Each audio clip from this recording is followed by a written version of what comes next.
પુરુષોત્તમ માસ 2026 તિથિ પ્રમાણે 30 દિવસનું નિત્ય વ્રત, દાન, જાપ, મહિમા. સંપૂર્ણ ગુજરાતી કથા અને માર્ગદર્શિકા. મંગલાચરણ. શ્રીકૃષ્ણ શરણં મમ. શ્રી રાધે કૃષ્ણાય નમઃ. પુરુષોત્તમ ભગવાનની જય. જય શ્રીકૃષ્ણ મિત્રો. આ પવિત્ર પુરુષોત્તમ માસ, જેને અધિક માસ પણ કહેવામાં આવે છે, તે ભગવાન શ્રીહરિ વિષ્ણુને અતિ પ્રિય માનવામાં આવે છે. આ માસમાં કરાયેલું જાપ, તપ, દાન, વ્રત, પાઠ, પૂજા અને ભક્તિ અનેકગણું ફળ આપે છે. શાસ્ત્રોમાં કહેવાયું છે કે બીજા મહિનામાં કરેલા વર્ષોના પુણ્ય જેટલું ફળ પુરુષોત્તમ માસમાં એક દિવસની ભક્તિથી પ્રાપ્ત થાય છે. આ માસમાં જે ભક્ત સચ્ચા મનથી ભગવાનનું સ્મરણ કરે છે, ગાયત્રી જાપ કરે છે, ગીતા પાઠ કરે છે, તુલસી પૂજન કરે છે અને ગરીબોને દાન આપે છે, તેના જીવનના દુઃખો દૂર થાય છે અને અંતે મોક્ષની પ્રાપ્તિ થાય છે. આજે આપણે જાણીશું, પુરુષોત્તમ માસ શું છે, કેમ આવ્યો, શું કરવું, શું ન કરવું. 30 દિવસની તિથિ પ્રમાણે નિત્ય સેવા, દાનનું મહાત્મ્ય, જાપ અને પાઠ, વિશેષ ઉપાયો, અંતિમ ઉદ્યાપન વિધિ. પુરુષોત્તમ માસ શું છે? હિન્દુ પંચાંગ અનુસાર લગભગ દરેક 3 વર્ષે એક વધારાનો મહિનો આવે છે. આ વધારાના મહિનાને અધિક માસ કહેવામાં આવે છે. શરૂઆતમાં આ મહિનાને કોઈ દેવતા સ્વીકારતા નહોતા, તેથી તે દુઃખી થઈ ભગવાન વિષ્ણુ પાસે ગયા. ત્યારે ભગવાન શ્રીહરિએ કહ્યું, હવેથી તું મારો સ્વરૂપ બનીશ, લોકો તને પુરુષોત્તમ માસ તરીકે ઓળખશે. ત્યારથી આ મહિનો પુરુષોત્તમ માસ તરીકે પ્રસિદ્ધ થયો. પુરુષોત્તમ માસમાં શું કરવું? રોજ વહેલા ઉઠવું, સ્નાન કરીને ભગવાનનું સ્મરણ કરવું, ગાયત્રી મંત્ર જાપ, ઓમ નમો ભગવતે વસુદેવાય જાપ, શ્રીમદ ભાગવત પાઠ, ભગવદ્ ગીતા પાઠ, તુલસી પૂજન, ગાયને રોટલી ખવડાવવી, ગરીબોને દાન, બ્રહ્મચર્યનું પાલન, સાત્વિક ભોજન, એકાદશી વ્રત, દીપદાન, પીપળા પૂજન. શું ન કરવું? માંસાહાર, દારૂ, ક્રોધ, ઝઘડો, ખોટું બોલવું, નિંદા, વ્યસન, લસણ ડુંગળી, તામસિક ભોજન, અન્યનું અપમાન. પુરુષોત્તમ માસનો સંકલ્પ.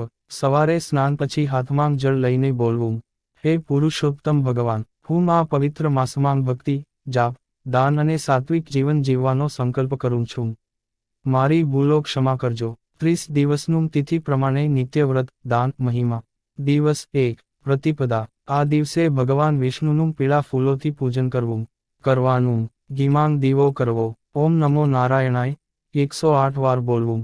દાન, ગોળ અને ઘઉં. મહિમા. આ દિવસે વ્રત કરનારના ઘરમાં અન્નની કમી રહેતી નથી. દિવસ 2. દ્વિતીયા. કરવાનું. તુલસીજીને જળ ચઢાવવું, ગાયને લીલું ઘાસ ખવડાવવું. દાન, ચોખા, ફળ. કુટુંબમાં સુખ શાંતિ વધે છે. દિવસ 3. તૃતીયા. કરવાનું. માતા લક્ષ્મીનું પૂજન, શ્રીસુક્ત પાઠ, દાન, દૂધ, ફળ. આર્થિક મુશ્કેલીઓ દૂર થાય. દિવસ 4. ચતુર્થી. કરવાનું. શ્રી ગણેશજીનું પૂજન, દૂર્વા અર્પણ, દાન, તલ, ફળ. વિઘ્નો દૂર થાય. દિવસ 5. પંચમી. કરવાનું. નાગદેવતાનું સ્મરણ, ભગવાન શિવને જળ અર્પણ, દાન, લીલા મગ, ફળ. સર્પદોષથી મુક્તિ. દિવસ 6. ષષ્ઠી. કરવાનું. કાર્તિકેય ભગવાનની પૂજા, દાન, ફળ. સંતાન સુખ મળે. દિવસ 7. સપ્તમી. કરવાનું. સૂર્યનારાયણને અર્ઘ્ય. મંત્ર, ઓમ ઘઉની સૂર્યાય નમઃ. દાન, ગોળ, ફળ. રોગો દૂર થાય. દિવસ 8. અષ્ટમી. કરવાનું. દુર્ગા પાઠ, કન્યાઓને પ્રસાદ, દાન, ખીર, ફળ. ભય અને નકારાત્મક શક્તિ દૂર થાય.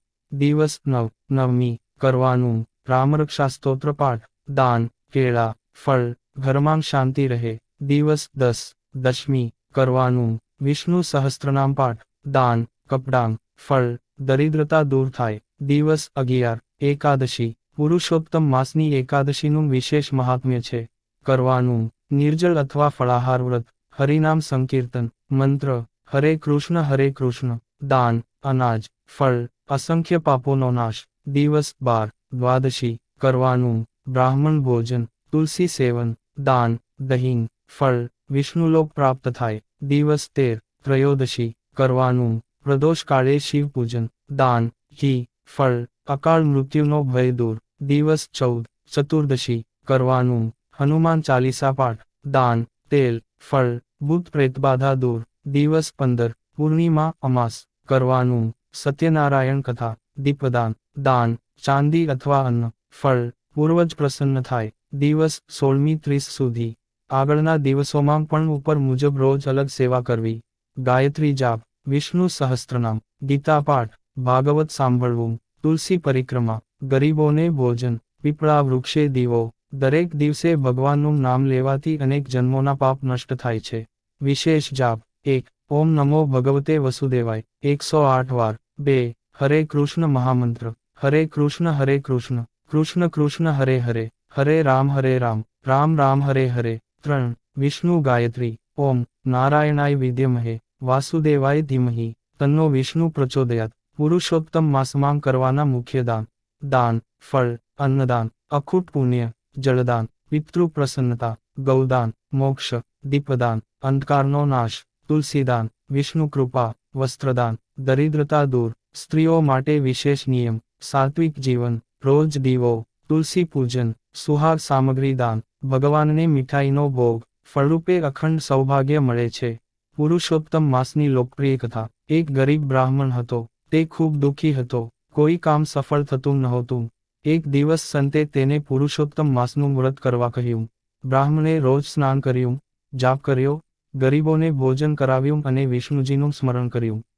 માસ પૂર્ણ થતાં ભગવાન પ્રસન્ન થયા અને કહ્યું, તારા બધા દુઃખ હવે દૂર થશે. થોડા સમયમાં તેના જીવનમાં સુખ, શાંતિ અને સમૃદ્ધિ આવી ગઈ. આથી સમજાય છે કે પુરુષોત્તમ માસનું વ્રત જીવન બદલી શકે છે. ઉદ્યાપન વિધિ. માસ પૂર્ણ થયા પછી બ્રાહ્મણ ભોજન, દક્ષિણા, તુલસી પૂજન, ભગવાનની આરતી, પ્રસાદ વિતરણ કરવાથી વ્રત પૂર્ણ માનવામાં આવે છે.